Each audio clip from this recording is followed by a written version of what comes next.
ఇక్కడ నేను చెప్పినట్టుగా కొన్ని కేసులు ఉన్నాయి, మీ మీద ఉన్నాయి.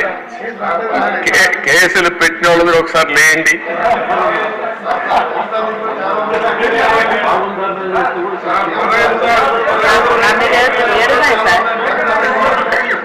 చూసారా దేశ 7 కేసులు ఉన్నాయి. అంటే రాజకీయ పోరాటం చేసిన వాళ్ళందరిపైన కేసులు పెట్టారు.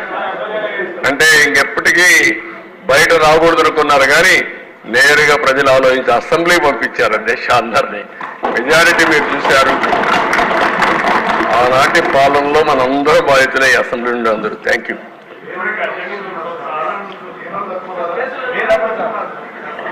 నెక్స్ట్ మీ ఇంట్లో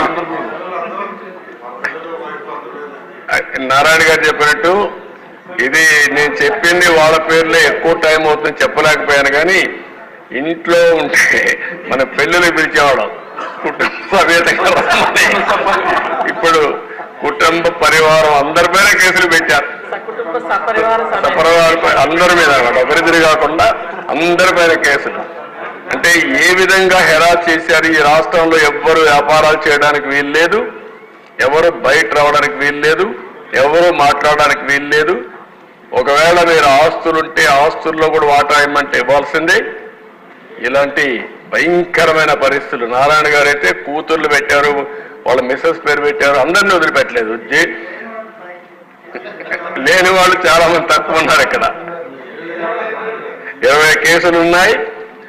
అల్లుణ్ణి, కూతుర్ని, భార్యని అందరినీ సిబిసిఐడి తీసుకొచ్చి ఎక్కడికక్కడ ఎంక్వైరీ మీద ఎంక్వైరీ ఎన్ని చేయాలని చేసే పరిస్థితికి వచ్చారు.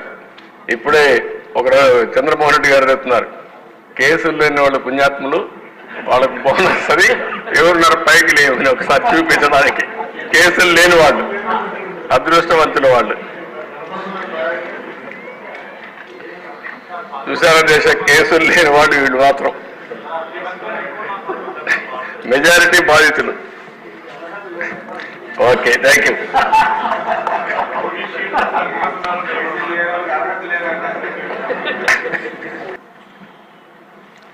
ప్రతిపక్ష రాజకీయ పార్టీలు అణచివేసేదానికి మీరు చూస్తే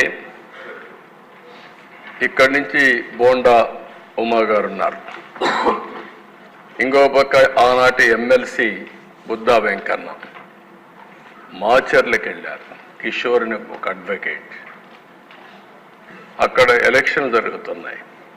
నామినేషన్ సక్రమంగా వేయించడం కోసం వెళ్తే వీళ్ళ మీద దాడి చేసి కడాన వాళ్ళు ఎవ్వరూ సెక్యూరిటీ ఇవ్వకపోతే ఎక్కడో ప్రకాశం జిల్లా అవన్నీ తిరిగి తప్పించుకొని ఫైనల్గా విజయవాడకు వచ్చే పరిస్థితి తీసుకొచ్చారు. ఇంకొక పక్కన మీరు చూసే దిశ లోకేష్ జనరల్ సెక్రటరీగా ఆయన పాదయాత్ర చేస్తే యువగళం ముందు పోతే మైక్ ఇవ్వకుండా, కనీసం బెంచ్ కూడా ఇవ్వకుండా, కూర్చోనివ్వకుండా వెంటాడే పరిస్థితికి వచ్చారు. రాజమండ్రిలో గోదావరి వంతెన మూసేశారు. ఇది కొత్త విధానాలకు శ్రీకారం చుట్టారు. ఇష్టానుసారంగా చేసే పరిస్థితికి వచ్చారు.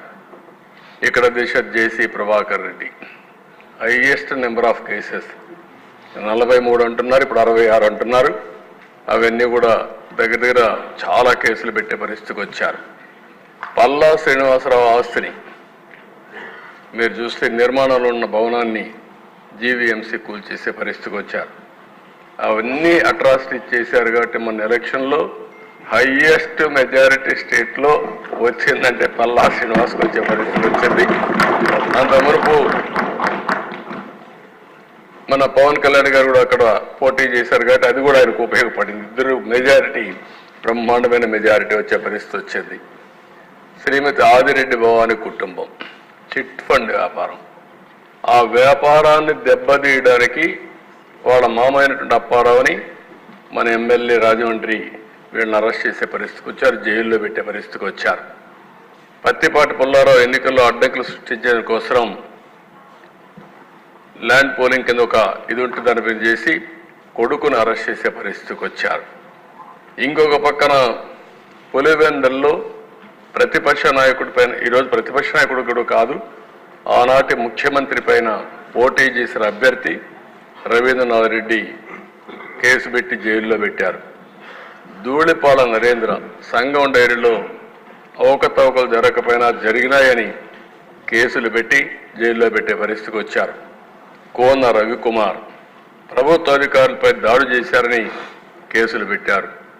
చంద్రమోహన్ రెడ్డి ఫోర్జరీ కేసు నమోదు చేసి ఆ కేసు మీద ఆయన దేశంపై అరెస్ట్ చేసే పరిస్థితికి వచ్చారు. అదృష్టవశాత్తు అరెస్ట్ కాకుండా బయట వచ్చాడు. గౌతు శిరీష, పంచమర్తి అనురాధ, శ్రీమతి భవానీ, ఆదిరెడ్డి భవానీ సోషల్ మీడియాలో ఎన్ని అసభ్యకర ఇది పెట్టాలని అన్ని పెట్టారు. కానీ ఎన్నిసార్లు చెప్పినా యాక్షన్ కూడా తీసుకోలేని పరిస్థితి. నెక్స్ట్